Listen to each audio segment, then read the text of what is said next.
On a marché sur la Terre, l'émission de la RTS qui prouve que chaque problème a sa solution. Enfin, presque. Aujourd'hui, pêcher de manière responsable en Bretagne. Le biogaz en Suisse ou comment se chauffer avec du caca de vache. Si. Et vivre dans une maison en carton à Amsterdam. Ça fait rêver, non? Alors, c'est parti!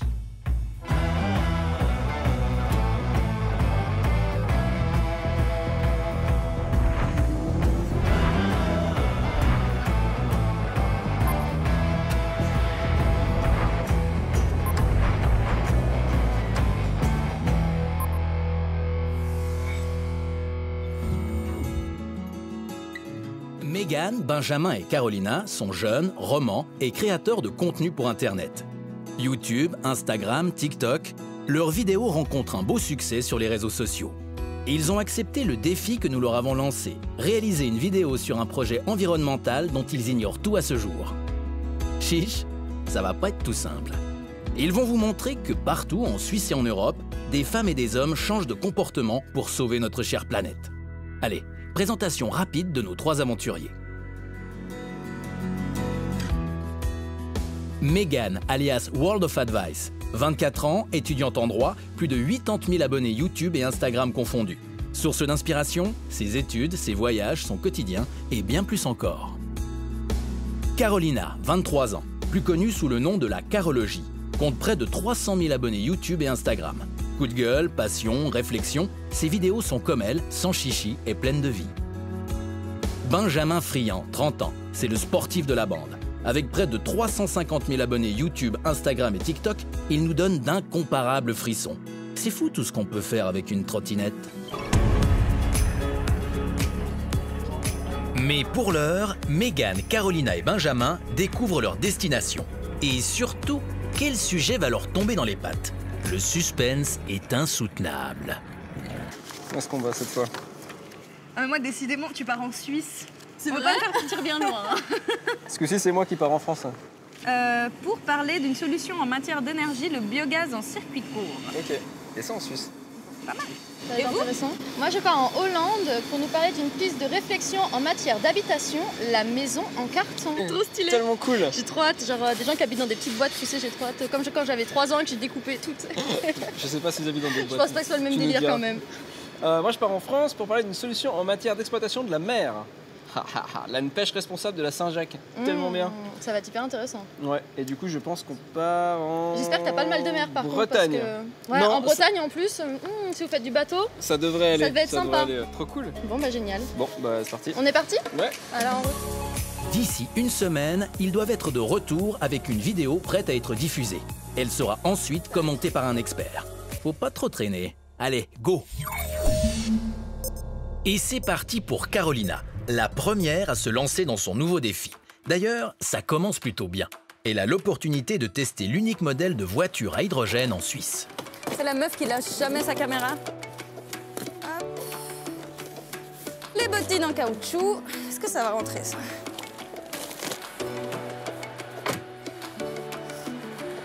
Ma voiture, à la base, c'est genre, tu dois y aller un peu, tu vois, et avec le frein et tout. Et là, j'effleure le truc et il part comme ça. Enfin bref, c'est très agréable, mais du coup, j'ai vraiment pas l'habitude. Et le siège, il chauffe. Ok, bon, allez, c'est parti. Ouh. Alors, je m'y connais absolument pas en voiture et c'est la première fois de ma vie que je conduis ce genre de modèle. Et en fait, ça fonctionne comme une voiture électrique, comme une automatique. On m'a expliqué en fait que c'est une voiture à hydrogène, c'est-à-dire que la seule chose qu'elle rejette dans l'atmosphère, c'est de l'eau, littéralement de l'eau, par le pot d'échappement. Alors évidemment, pour produire la voiture, extraire l'hydrogène, le traiter et tout, il y a besoin d'énergie. Je ne sais pas exactement comment ça se passe, donc ça, il faut approfondir, mais en soi,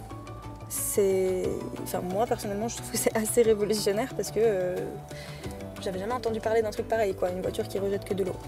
En effet, l'hydrogène est une énergie qui n'émet ni CO2 ni odeur, ce qui n'est pas franchement le cas du biogaz, comme nous allons le voir, ou plutôt le sentir, bon appétit, ici à Fleurier, où Carolina a rendez-vous à Agribioval.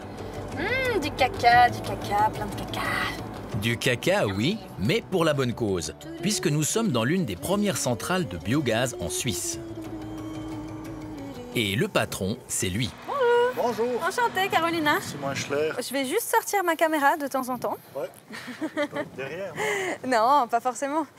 C'est juste pour montrer un peu où on est. Donc, est-ce que vous pouvez vite fait m'expliquer Alors où on ici, est on est à Fleurier, sur le site d'Agribio Vallessa. C'est une société qui a pour but d'exploiter la matière organique, d'en extraire l'énergie et ainsi également de faire un engrais de qualité pour l'agriculture et d'exploiter un réseau de chauffage à distance. On récupère tout en fait. Tout ce qui est végétal organique. D'accord. Dont du caca de vache, concrètement, pour les personnes qui n'avaient pas compris. Et du coup, vous allez me faire découvrir un petit peu le lieu, c'est ça? Ben, et comment ça marche? Merveilleux, merci. Allons-y. Donc ici, on arrive dans la réception des matières. On a par exemple les poussières de moulin. Après, on a les fumiers, des bovins. Quel beau tas de fumier, en effet. Mais pas que. Lisier, déchets de l'industrie agroalimentaire, déchets verts, la centrale récupère les matières organiques des industries et des collectivités de la région. Objectif, produire un maximum d'énergie à partir de déchets. Mais attention, toutes les ordures ne sont pas les bienvenues. Notre gros problème, c'est des sacs plastiques. Ça, c'est les gens qui jettent... Enfin, qui trient mal, en fait, c'est ça? Voilà, par exemple, là, on voit du bois peint, une étiquette de fleurs ou de je sais pas quoi. Le plastique, c'est le cauchemar des entreprises de méthanisation. Comme il ne se décompose pas, on le retrouve sous forme de microparticules dans les engrais produits par le digesteur, puis dans les champs. Tu parles d'une soupe? Donc là, c'est quoi? Là derrière, j'ai bien appelé ça la soupière. Donc c'est là où tous les jours on prépare le repas pour nos bactéries. C'est un estomac qu'on va nourrir, c'est quelque chose de vivant. C'est comme nous, je veux dire, on ne peut pas manger matin du fromage, à midi une tome poêlée, le soir une fondue, puis le lendemain encore une raclette, parce qu'on va avoir un petit problème de transit. C'est comme un estomac géant à nourrir en fait. Voilà. Ok. Là, je vais voir ça. Alors, la soupière. C'est laquelle? C'est ça. Ah, c'est ça, c'est ce... Ouais. C'est ça? Ouais. Oh mon Dieu, quelle odeur! Et donc, c'est là que vous balancez tout. Pouh, ça sent pas la rose, hein? Non. Putain. Pardon, je suis pas habituée, hein? Mais pas de souci. Oh mon Dieu! Ah ouais, c'est vraiment comme dans nous, quoi. C'est ça? Vous allez rigoler, mais on a comme un plan diététique pour un sportif d'élite qui doit fournir une certaine performance dans la durée. Et le régime du sportif d'élite de nos jours, il se gère grâce à la technologie. Et Simon Eschler veille au grain. Puis là, on est dans la salle de commande. Ça, c'est l'automate par le biais où on gère toute l'installation. On voit par exemple, ça c'est son régime alimentaire. On voit qu'à 5h40, on va fournir un repas de la préfosse 2 qu'on a vu avant, la soupière, à 12h10. Donc là, en fait, à partir de là, vous savez ce que vous devez lui donner quand? Puis après, on coche ou on augmente les volumes. Là, maintenant, on va aller voir d'où sortent les déchets, le lisier. On peut aussi vite aller voir dans le digesteur. Ouais, le hublot, c'est vrai, j'ai oublié. En fait, c'est vraiment la reproduction d'un organisme, quoi. C'est exactement ça. Avec le même procédé, les mêmes... Enfin, c'est identique. Donc on a des petits escaliers en métal dans le ventre? Incroyable cette histoire. Il faut mettre la tête au fond ou la caméra au fond. Alors attendez. Ah ouais, là on voit. Et pendant que Carolina plonge la tête au fond de cet estomac géant, Burk, direction la Bretagne où Benjamin a rendez-vous avec la mer. Dans le port de Saint-Quay-Portrieux, les bateaux de pêche offrent de magnifiques images pour Instagram. Mais ils sont aussi le signe d'un mal contemporain, la surpêche, qui menace 58% des stocks de poissons à l'échelle mondiale selon la FAO, l'Organisation des Nations Unies pour l'alimentation et l'agriculture. Benjamin embarque à bord du Cap Horn, un bateau de pêche à la Saint-Jacques qui pratique une pêche contrôlée où l'attend le capitaine Grégory Métayer.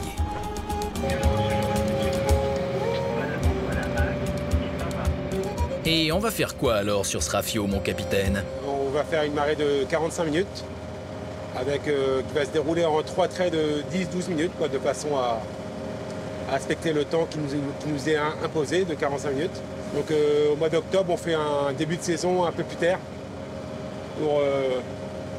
Ça ratisse un peu les fonds, ça entretient un peu le fond de baie. Puis, et là, on s'impose un quota de 700 kg pendant le mois d'octobre. Et là, novembre, décembre, janvier, février, mars, plutôt, on s'autorise à pêcher 1,2 tonne en milieu de baie. Benjamin, ça va? T'as le mal de mer? Ah non, ouf. Bon, ça y est, on est parti. On se dirige vers le point de pêche. Donc on a un petit moment sur le bateau. Profitez pour faire 2-3 angles de vue sympas et puis je vous retrouve là-bas. Ça c'est une caméra 360 degrés.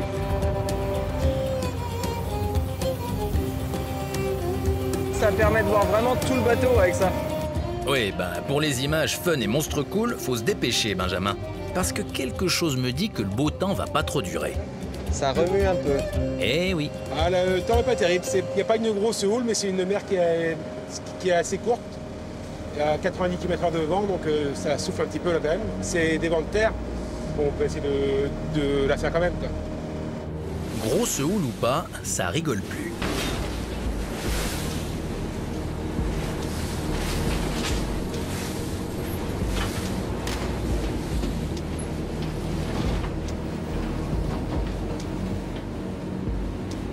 À bord, il y a celui qui tient la barre et celui qui gère la pêche. Des dragues de 200 kg comme celle-ci que Samuel, le marin, manie seul. Ça va, tu gères, Benjamin? Les manœuvres pouvant être dangereuses, il faut s'équiper. La pêche à la Saint-Jacques, c'est pas pour les amateurs.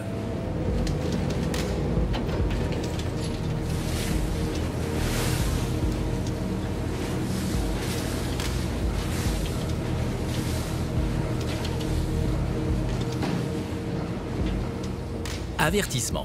Ce travail est réalisé par un professionnel, ne pas reproduire chez soi.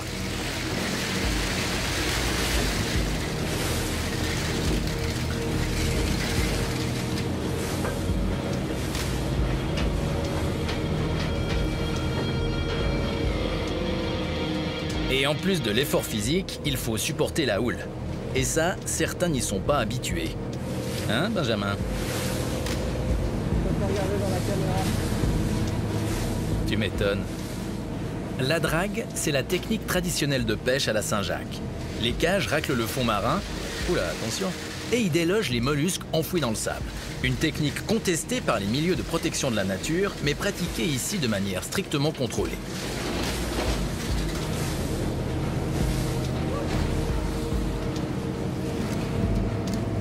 Une fois pêchées, les coquilles sont triées et mesurées. Les plus petites, donc plus jeunes, sont rejetées à l'eau pour continuer à peupler les fonds marins. Les autres seront vendues à la criée dès le retour au port. Bon, les conditions étaient, pas dire extrêmes, mais quand même, enfin, ça bougeait beaucoup. Et les voir eux, surtout Samuel, c'est incroyable, enfin, c'est tellement physique et c'est tellement dangereux surtout. Regarde cette cage en métal énorme qui peut t'arriver dessus à tout moment, enfin, c'est hyper impressionnant, ça a l'air super physique quoi. Tu te prends de l'eau dans la tronche, des Saint-Jacques, etc. Je sais que je pourrais pas faire ce qu'il fait quoi. Et en plus gérer le mal de mer, enfin lui il l'a pas tu vois pour le coup, mais comment il fait pour pas l'avoir? Ah, c'est impressionnant. C'était une bonne pêche? Non, c'est pas terrible aujourd'hui. C'est presque la moitié moins que les marées d'avant.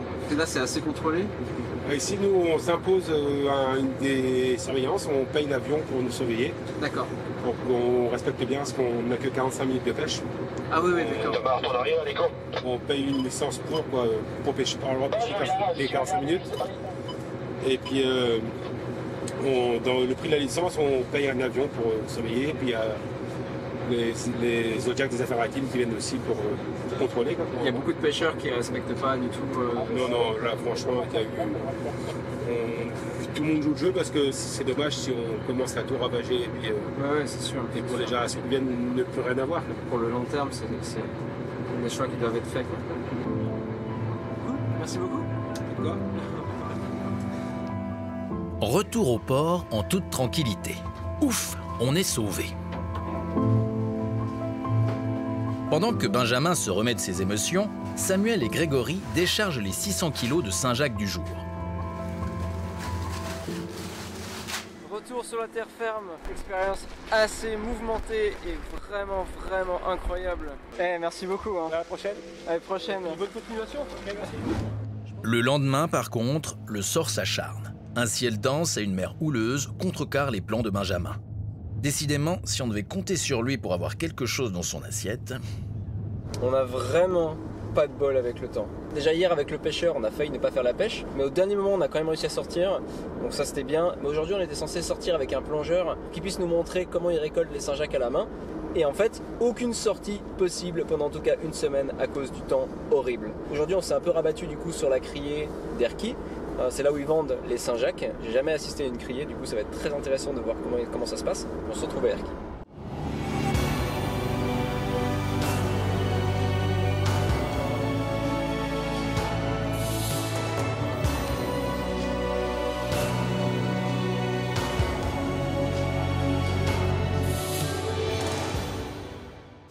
Alors nous venons d'arriver à Erquy pour la criée. La criée, si vous ne savez pas ce que c'est là où ils vendent les poissons ou en l'occurrence aujourd'hui les coquilles Saint-Jacques. Je ne sais pas si vous m'entendez, il y a du vent. On va aller voir comment ça se passe lors de la vente des coquilles Saint-Jacques. C'est parti. C'est à quelle heure? La vente est à 14h30. On vous a dit 17, ok. Non, mais ça dépend des jours. Hier c'était à 19h, aujourd'hui 14h30, demain 14h30. Demain 14h30. Et les bateaux arrivent au moins 4 heures avant. Ok, merci beaucoup. Bon bah c'était à 14h30, l'info qu'on nous avait donnée hier était fausse. On nous a dit que ça a commencé à 5h, là il est 5h05 et en fait non, c'était à 2h. Demain on ira à Tinduf pour la suite. Bon en attendant, on va aller se reposer un petit peu parce que c'était un peu la course aujourd'hui quand même. Allez, au lit. Et pendant ce temps, c'est au tour de Megan de se mettre au travail. Sa destination, Amsterdam. Ses canaux, ses façades caractéristiques, ses coffee shops... non, pas ses coffee shops. Sa fabrique de mini-maisons en carton. Une solution originale pour se loger de manière éco-responsable.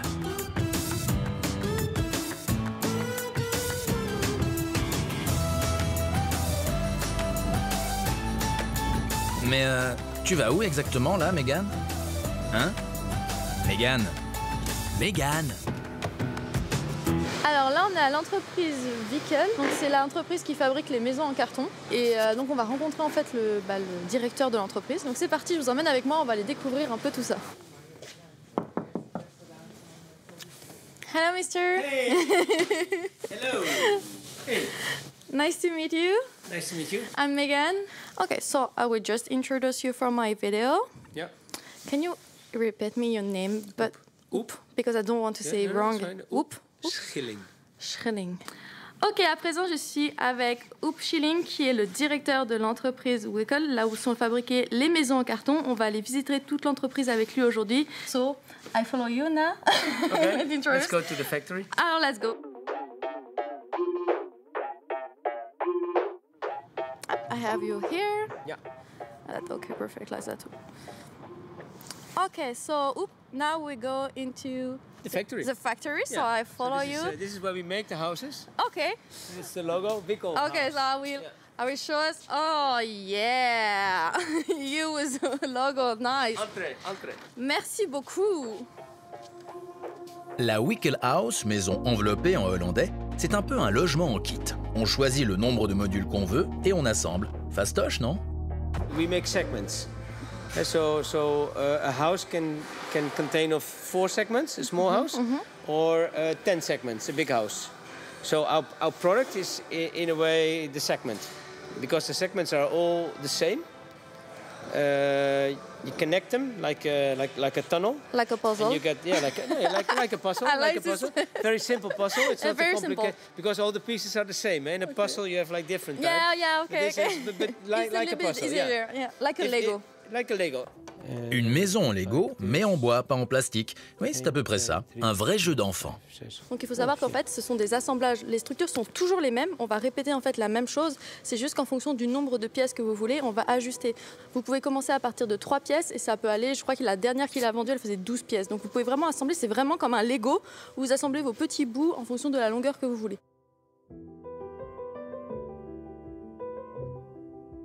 What you see there is the shape of the house. Okay. And this shape can turn. I can make a turn. Maybe that's fun. Oh!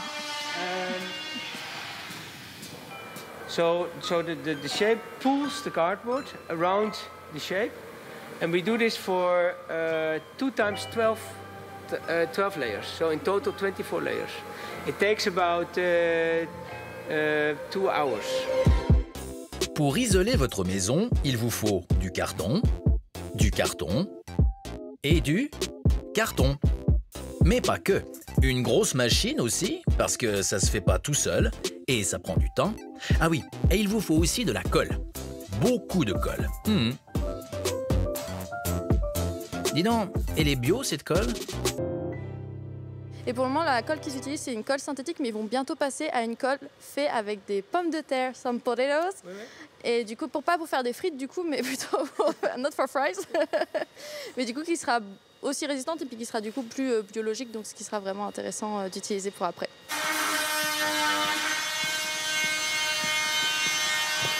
So, this is a cardboard segment.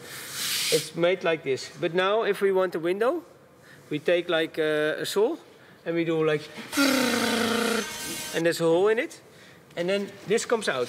See, I made a very nice round hole. They have a little machine for this. But here you can see exactly what happens. Like you see the first 12 layers, 1 to 12. Then we stop, then we make 1 layer of wood, and then we have the other 12. The reason for the cardboard house was just that the inventor just wanted to prove that you could even make a house out of cardboard. So it was just like a funny, in a way it was a bet between 2 guys. One said, I can make a house of cardboard, and the other one said, no, you cannot. And they put a bottle of whiskey on it. And then he proved he could make the house of cardboard. That's how the story started. This is very interesting. And this is like super. Oh my God. It's like it's not. Record me to do it. It's extremely strong. You just push. No, it's very strong. Okay, are you ready? You record it with it? Is it recording? Yeah, it's recording. Yeah, okay. You have me? There you go. Yeah. Okay, go. are you ready? Yeah. Oh, that's crazy. Don't move. There's nothing.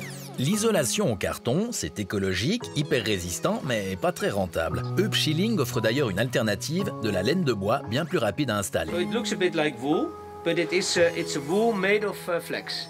So we make this into the right size, and then we put it in, and now it's nice and warm.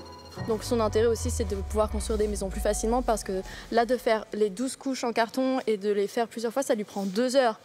Donc en fait, quand ils font une maison, chaque maison, il y a minimum 3 petits segments. Donc il faut faire travailler cette machine-là non-stop. Donc comme ils en ont qu'une, les maisons, ils ont du mal à les produire trop à la chaîne. Donc c'est pour ça qu'ils ne sont pas rentables non plus sur ça, quoi.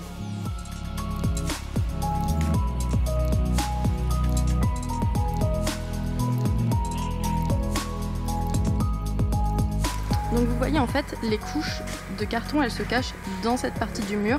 Elles sont protégées par ce matériel noir. En fait, c'est le kawaii de la maison. Ils ont créé un kawaii pour la maison, comme ça. You know, with Gore-Tex, if you run, your body heat, which is also a lot of moisture in there, it goes out, it breathes. So in a way, this coating is breathing, and that was the trick. So it's in a way it's a modern raincoat. Now, okay, maybe we look here in this in the salle de bain. This is salle de bain, so Frenchy. Yeah. That we are now in 1 segment.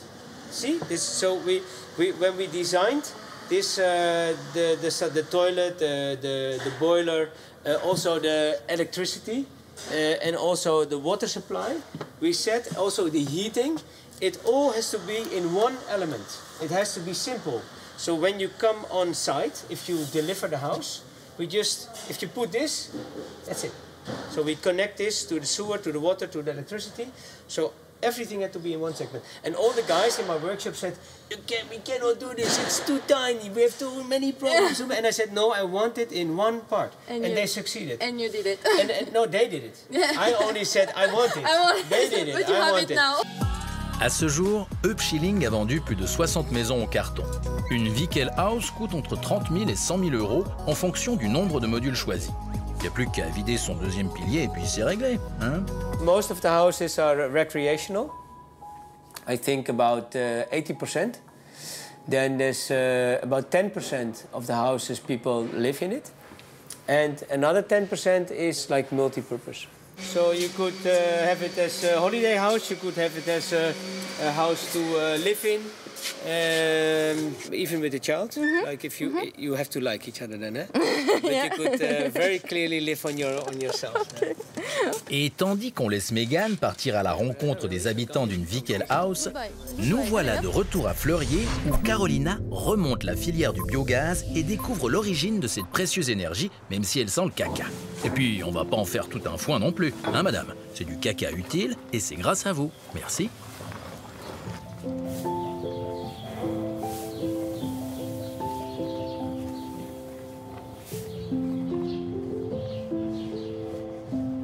Le rable qui racle en fait le fumier, l'urine, tout ça. Et ensuite, tout ça, ça va être déversé dans une fosse qui va être récupérée justement pour faire le biogaz. Beau boulot, bravo.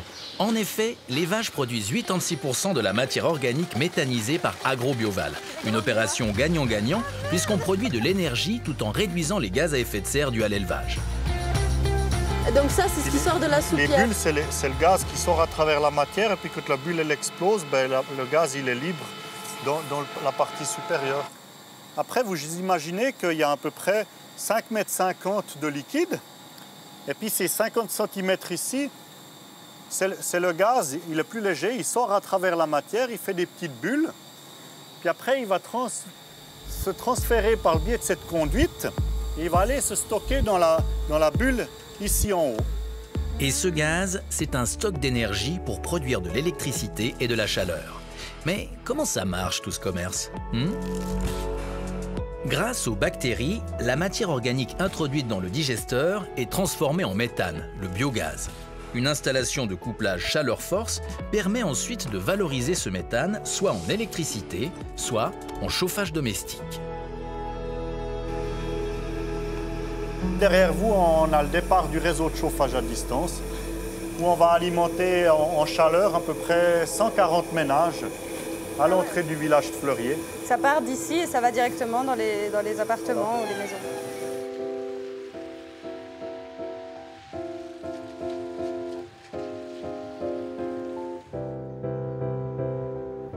Ça vous dit d'aller voir un de ces immeubles chauffés au biogaz? Eh ben, on y est. La chaudière actuelle, c'est ça en quelque sorte, c'est cet échangeur qui permet justement à ce niveau-là d'échanger la chaleur qui arrive dans ce boîtier, qui arrive ici d'une part pour produire l'eau chaude sanitaire avec la réserve pour les locataires, et puis ici la production d'eau chaude pour le chauffage. Et une fois que les échanges ont été faits, elle repart et elle retourne à AgroBioval pour se recharger en chaleur. Et voyez par exemple ici, ben aujourd'hui, en ce moment, vu la température extérieure, elle entre dans la maison à 66 degrés et puis elle en repart à 40. Seul petit bémol, c'est qu'avec un prix du mazout qui actuellement est relativement bas, on est à peine plus cher avec ce système. Mais bon, disons-le, c'est le prix de l'écologie. Pour le moment, c'est à peine plus cher. Mais si dès que le mazout dépasse les 100 francs, à ce moment-là, c'est équivalent. On n'a pas attendu Greta pour être actif. Si elle tombe là-dessus.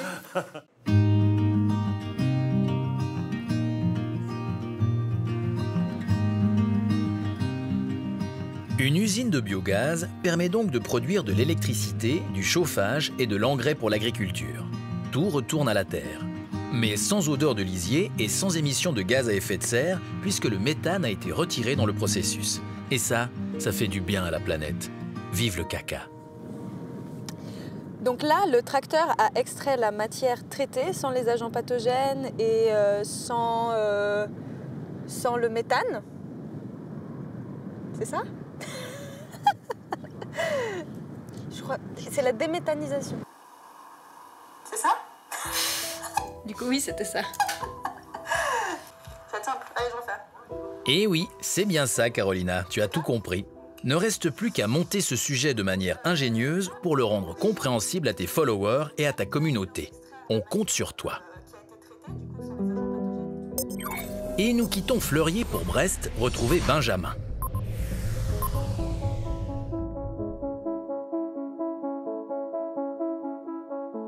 Après une sortie de pêche mouvementée et quelques rendez-vous manqués, Benjamin doit visiter un élevage d'un genre un peu particulier. Nous venons d'arriver à l'instant à l'écloserie du Tinduf.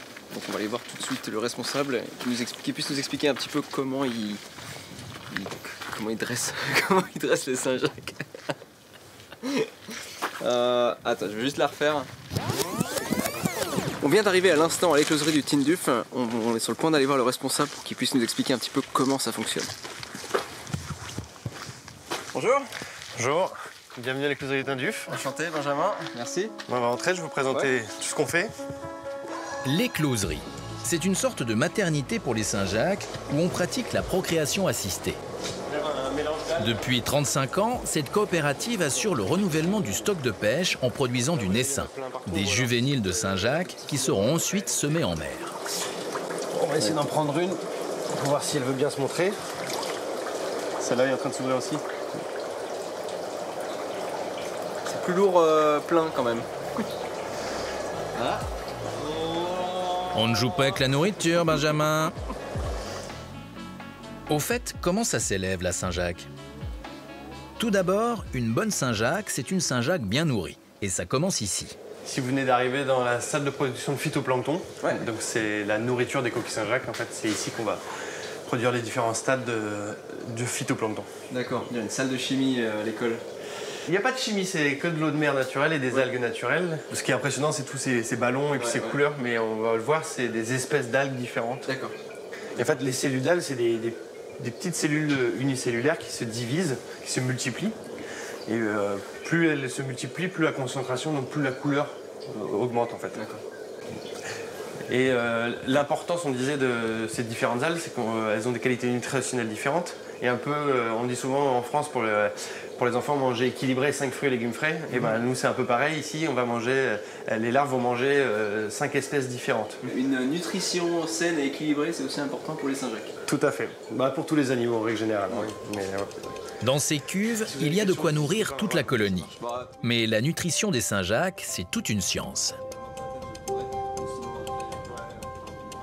Et donc on a des systèmes de tuyaux qui vont nous prendre les algues avec une pompe et nous les distribuer dans les différents bacs qu'on va voir ensuite. C'est pour ça que vous avez une graduation, on va envoyer par exemple 100 litres dans tel bac, 150 litres dans l'autre, un peu de celle-là, un peu de celle-ci. On fait notre cuisine interne, on va dire, pour bien nourrir. On va adapter le régime alimentaire au stade de développement de la coquille Saint-Jacques. D'accord. C'est ici que se déversent les centaines de litres de nutriments pour les bébés Saint-Jacques. Donc ici par exemple, en fait vous voyez il y a un lit de sable. Et ça en fait ici on essaie de recréer le milieu naturel puisque les coquilles Saint-Jacques dans le milieu naturel elles sont enfouies dans le sédiment. Et en fait on voit leurs petites tentacules, ce qu'on appelle des barbes aussi. C'est des organes sensitifs. Hein. On pourra peut-être voir mais elles ont même des petits yeux, on appelle ça des ocelles, je vous les montrerai tout à l'heure. Des petits yeux? Des petits yeux, oui. Et ça leur permet de voir le mouvement, les changements de luminosité. C'est fou, je savais pas que les Saint-Jacques avaient des yeux. Enfin, c'est vraiment des yeux ou c'est des petites billes, un peu comme des petites perles ici là. Il y en a là en fait à chaque. Ah ouais, dedans ouais. Ici là on voit bien. Ouais. Donc ça ce sont les ocelles, donc c'est leurs yeux entre guillemets. D'accord. Par exemple elles peuvent détecter un prédateur comme l'étoile de mer. D'accord. Si elle l'a senti, elle peut en fait en claquant de ses valves comme ça nager et s'enfuir. Après elle va pas partir très loin, mais elle peut s'enfuir quand même et essayer d'échapper à son prédateur. J'ignorais mais tout ça en fait. Je m'étais jamais posé la question. Et je savais pas qu'une Saint-Jacques c'était aussi vif que ça quoi. Ouais. Ça donne presque envie d'en prendre une chez soi comme animal de compagnie, non? Blague à part, il faut 1 an pour élever une Saint-Jacques. Quand elles ont atteint une taille critique, elles peuvent enfin être semées en mer. Mais à partir de 2-3 cm, elle est capable de se cacher dans le sable comme les adultes. C'est pour ça que les pêcheurs, eux, vont les remettre à ce stade-là en mer. Oui. Parce que le taux de survie sera meilleur à ce stade-là. Ouais. En fait. Mais les coquilles de semis, elles vont avoir l'anneau de stress de semis, on appelle ça, et l'anneau d'hiver. Et en fait, comme sur la polaire que vous voyez ici, il y a 2 anneaux. Ouais. Sur les naturels, vous n'avez pas ça, et sur les coquilles de semis, vous avez ça. Donc ça, les pêcheurs peuvent reconnaître les coquilles qui sont issues de semis. Puisque c'est eux qui payent aussi pour ces opérations de soutien au stock, en fait. Le semis de Saint-Jacques, ce n'est donc pas naturel. Du coup, est-ce que c'est sans impact sur l'environnement?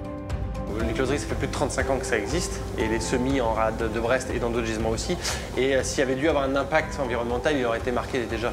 Et les scientifiques ont beaucoup travaillé là-dessus, et il n'y a pas d'impact majeur noté en tout cas. On met des coquilles, on les récupère, on a un gain de valeur. Et le deuxième effet recherché aussi, c'est participer à la reproduction globale. L'écloserie est un moyen de maintenir les gisements de Saint-Jacques, mais la technique a ses limites. Elle dépend notamment des éléments naturels dus au réchauffement climatique. Vous imaginez comment l'avenir L'avenir, je la sens potentiellement difficile. Pourquoi? Par rapport au réchauffement climatique, au changement climatique. Là, cet hiver, on a eu énormément de tempêtes. L'été dernier, on a eu des températures ici de 23,5 degrés en rade de Brest, qui est extrêmement chaud pour nous. Pour certains, non, mais en tout cas pour nous, oui. Après, on va prendre un cas extrême, si ça montait très fort les températures. Au-dessus de 23-24 degrés, ce serait plus possible de faire de la Saint-Jacques ici, par exemple. Du tout? Non. Quel sort pour les Saint-Jacques dans les prochaines années, ainsi que pour de nombreuses espèces marines? L'avenir le dira. Et toi, Benjamin, t'en penses quoi? En tout cas, si j'ai appris quelque chose durant cette expédition, c'est que si on continue à vider les océans comme ça, il restera absolument plus rien. Une belle façon pour Benjamin de conclure son voyage avec une pointe d'humour pleine de lucidité. De son côté, Megan est toujours en Hollande où elle a rendez-vous avec les habitants d'une maison en carton.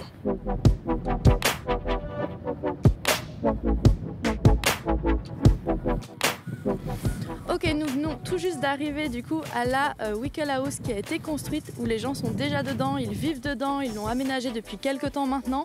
On va voir un peu leur ressenti, comment ça fait de vivre dans une toute petite maison comme ça. Hi. Hello! Thank you so much. Thank you to invite you to. Yeah, it's a lot of rain today. I will take off my shoes. Hopefully. So, okay. Sometimes I will record like that, and like that is better because we show together. Yeah. So sometimes I will just up and I will record you like that. That's okay for you? Sure. Okay. Well, we live in the Wikkelhuis in the Netherlands, and it's temporary living. We have been living here for, I think, 10 months. 10 months, okay. We live with the three of us. We have a daughter of 6 years old. Is it possible to make a little visit? So that's your living room. So after you have a kitchen, a real one, with all the stuff. Yeah. Okay, yeah, you can cook, you can... Yeah, and you can even make this longer.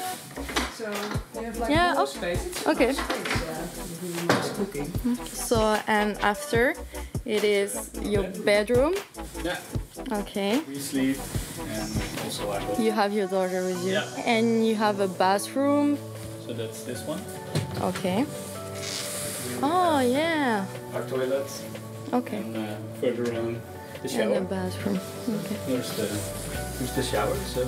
And you have a little window to see outside. You can take your shower.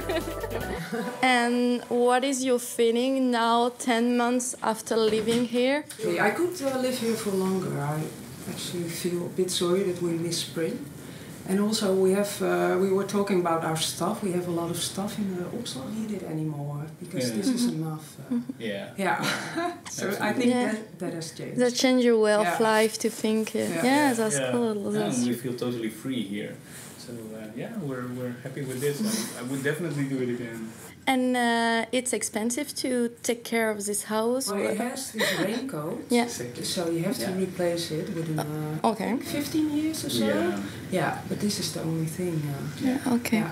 And do you find some negative point, positive point? Maybe in winter when it's really cold outside, it really gets cold inside, a bit more colder. So it's not just like a regular home where it's always comfortable. Yeah.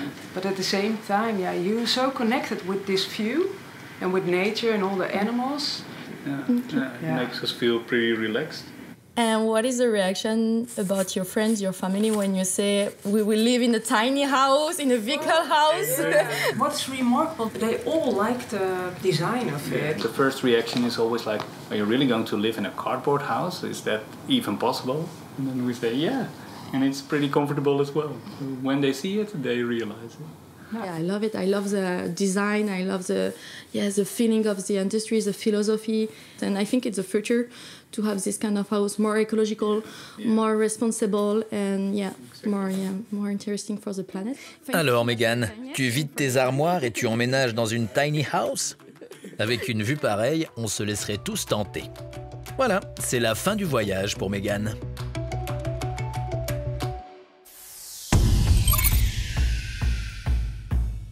Megan, Carolina et Benjamin sont de retour en Suisse avec leurs vidéos fraîchement terminées. Leur objectif, prendre du recul avec leur expérience et comparer ces initiatives écologiques très diverses. Pour ce faire, ils ont rendez-vous avec Fernand Cuche, écologiste de la première heure, ancien conseiller d'État neuchâtelois, agriculteur, assistant social, humaniste, tout ça, oui, tout ça. Ça marche bien quand même cette technique.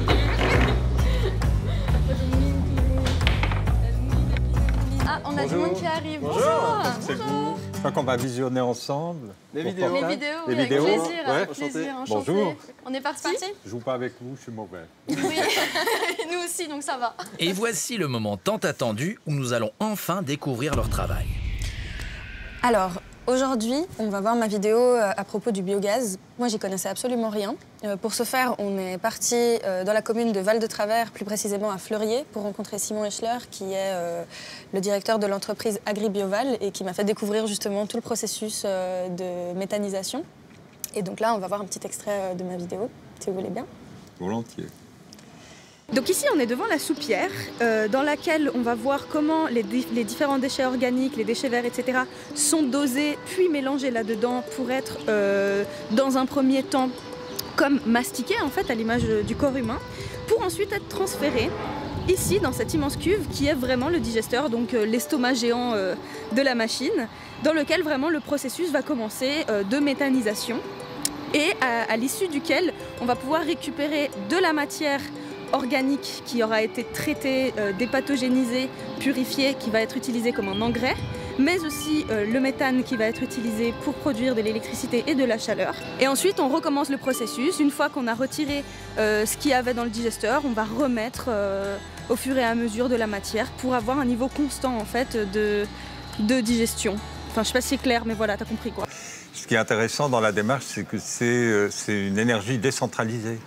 Et cette décentralisation de la production de l'énergie, c'est quand même une sécurité de proximité. Puis c'est une très très bonne mise en valeur de ce que la nature met à disposition, ce qu'on appelle plus grossièrement la biomasse, hein, toute la biomasse, pour en faire de l'énergie. Donc pour vous, c'est vraiment une bonne solution, ce qui est mis en place là? Oui, pour autant aussi que l'autorité politique désigne des priorités et fasse que cette énergie-là, elle ne soit pas confrontée à des prix de dumping avec des énergies importées, etc. Et ça, c'est une décision politique, avec des priorités politiques qu'on doit mettre en place. Et là, les autorités chez nous, elles tardent à venir avec ces décisions-là.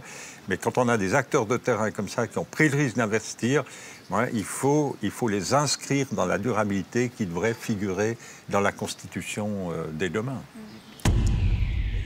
Je suis partie à Amsterdam, donc visiter un nouveau système qui est mis en place, c'est les maisons en carton. C'était un grand terme quand je suis arrivée, je m'attendais vraiment à voir des maisons totalement en carton, puis finalement en fait on se rend compte que c'est l'isolation qui est faite en carton en fait, par des couches de carton successives.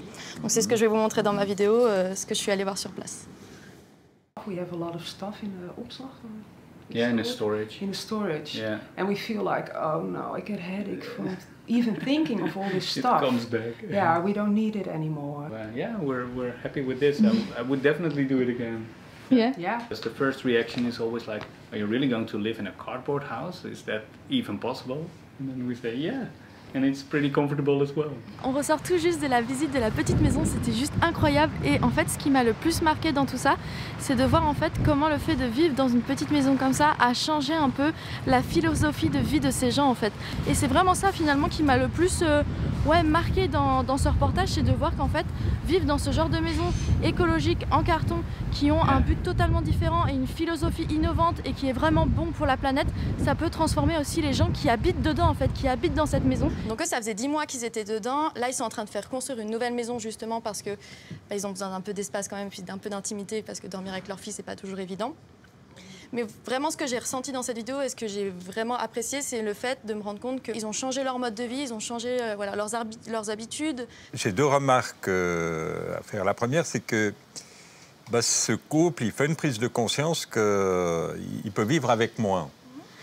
Voilà, je trouve que c'est bien. Alors, ceci dit, du point de vue de l'aménagement du territoire, ça fait un peu... Tout d'abord, ça fait un peu rêver. Il y a des maisons, j'ai vu sur Internet, moins de 100 000 €. Hein? Bon, après, il faut trouver le terrain. Mais c'est la maison individuelle. Puis quand on a une maison individuelle, on aime bien avoir un peu de terrain autour de soi. Puis ce serait bien de faire un peu de jardinage, etc. Alors, ça ne peut pas être le modèle de demain parce que du point de vue de l'occupation du territoire, ça prend trop de place. Moi, je suis parti en Bretagne pour parler de la surpêche des coquilles Saint-Jacques. Donc, moi, j'avais pas du tout connaissance qu'il y avait un problème de surpêche des Saint-Jacques en Bretagne. J'ai découvert ça dans ce sujet. Donc, je vous laisse le découvrir.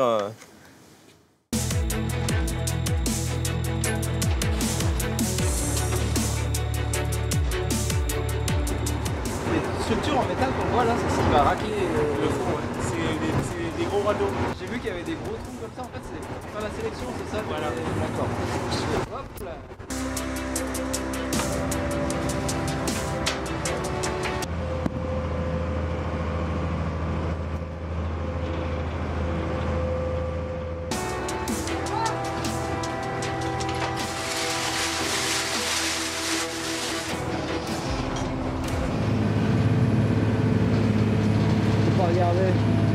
Je peux pas regarder dans la caméra. Pas encore, mais ça, je sais pas comment il fait. Moi, j'arrive déjà même pas à rester comme ça sans avoir les gerbes, et lui, il est en train de tout trier. Dès que les premières Saint-Jacques sont pêchées, il faut absolument les trier et remettre à la mer les plus petites, exactement là où ils ont pêché, pour qu'elles puissent continuer à se développer. Ils n'ont que 45 minutes pour tout pêcher, donc il faut aller très très vite. Et c'est ça qu'on appelle la pêche responsable. À vous voir, hein, sur l'image, il y a un moment où vous n'êtes pas... Ah non, on avait du mal à filmer, on était comme ça avec les caméras, mais on ne regardait pas dans les caméras. C'était pas possible. Ah, c'était difficile. Donc les voltiges que vous faites en trottinette, ça n'aide pas. pas. Du tout. J'ai une question. Là, tu disais que justement, on allait parler du sujet de la surpêche, et on voit un filet qui, à nouveau, j'ai pas l'idée de la quantité de coquilles Saint-Jacques qu'il y a dans l'océan, mais qui quand même a l'air de bien ramasser. Efficace, hein? Ouais, enfin, genre, je comprends pas trop comment ça contre le sujet. Alors en fait, ces pêcheurs-là, ils s'acquittent d'une licence. Ils payent eux-mêmes une licence. Ils payent un avion pour les contrôler au niveau de la pêche. Et ça, ils pêchent que dans des zones délimitées par eux-mêmes. D'accord. Ils ont que 45 minutes de pêche à chaque fois. Vous trouvez que c'est écolo? C'est la problématique de l'épuisement des ressources qui sort derrière ce bateau qui part pour les coquilles Saint-Jacques. Alors, comme vous le dites, les contrôles qui se font avec des photos qui identifient le bateau, le temps qu'il va rester sur place, il doit annoncer combien il a prélevé. Alors, on espère penser aussi que quand il dit « tout le monde joue le jeu », qu'effectivement, c'est le cas. Alors, moi, j'ai toujours un petit doute. Comment vous l'avez ressenti, vous? C'était la question principale que je voulais poser. Et quand je l'ai posé au pêcheur, on a vu que pour lui, c'est clair. Il n'y a personne qui fait d'entorse à la règle. Et j'ai quand même voulu reposer la question au directeur de l'écloserie, qui m'a répété exactement la même chose. Ce qui veut dire que c'est contrôlé, il a un quota de prélèvement, il est vraisemblablement rémunéré à hauteur de ce qu'il faut pour ce travail. Donc, ils vont respecter. Ce qui veut dire qu'on incite moins aussi les pêcheurs, les producteurs de fruits, de légumes, céréales, à intensifier ou aller au-delà de ce que la nature nous permet de prélever. C'est-à-dire qu'on sent que si on fait un effort, si on est coordonné, si on prend vraiment conscience qu'on est sur une planète qui a des limites, et quand on arrive à se mettre d'accord pour respecter ces limites, au fond, c'est une libération, c'est un peu contradictoire, mais on se libère de l'angoisse de ne pas avoir à manger demain. Avec le réchauffement climatique, alors là, ça va être encore une autre paire de manches, mais si on s'y prend bien, on pourrait au moins se libérer de quelques angoisses. En tout cas, merci beaucoup pour ces informations. Bon, ben, c'est vous qui avez provoqué l'événement. Hein. Et ce que je sens dans le ton que vous utilisez aussi, vous êtes face à une réalité qui est autrement dramatique que moi quand j'avais votre âge. Puis je trouve que vous ayez fait ces déplacements, ces engagements-là, pour dire ce que vous voyez, puis vous le dites quand même de façon assez positive, sans gommer ce qu'il peut y avoir derrière, d'un peu moins exaltant. Ben, bravo, quoi. Et moi, j'espère que vous réussirez aussi dans ces engagements-là à créer ces liens qui font que, finalement, expérience faite, c'est ensemble qu'on avance le mieux. Hein, le titre, là, on a marché sur la Terre. Si maintenant on veut vraiment marcher sur la Terre et se reconnecter à la Terre après avoir marché pendant des décennies sur la tête, ben voilà, je vous souhaite toute bonne marche sur cette Terre qui vous appartient aussi. Merci. Merci. Ça donne envie d'en voir plus, non? Alors, retrouvez l'intégralité des vidéos de nos 3 créateurs sur leurs chaînes YouTube respectives, à savoir World of Advice pour Mégane, La Carologie pour Carolina et Benjamin Friand pour Benjamin Friand. La semaine prochaine, dans On a marché sur la Terre, le lien particulier entre mozzarella et mafia à Naples, la qualité de l'eau et ses micropolluants en Romandie, et du ski 100% bio avec de la vraie neige dedans en Suisse. On se réjouit.